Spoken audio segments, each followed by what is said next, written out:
La SNCF justement et Réseau Ferré de France qui vont investir 410 millions d'euros en 4 ans pour améliorer la maintenance des voies.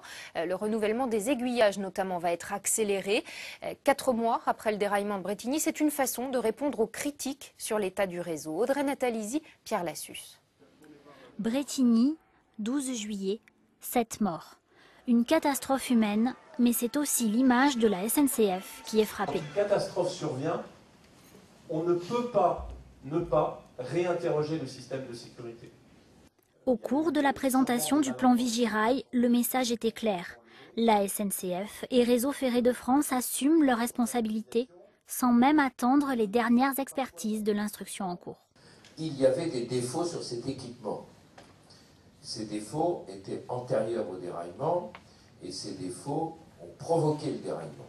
Après avoir investi pendant des années sur les lignes à grande vitesse, la SNCF et RFF se penchent sur un réseau vieillissant. 410 millions d'euros seront investis sur 4 ans, dont 300 millions uniquement sur les fameux aiguillages.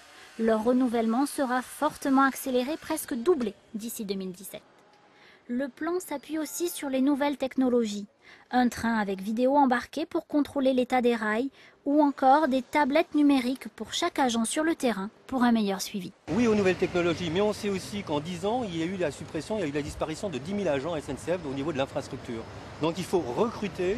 Nous, on pense qu'il faut d'abord investir et mettre en avant l'humain, bien sûr, les nouvelles technologies, mais ce n'est pas suffisant. Donc il faut recruter et il faut former.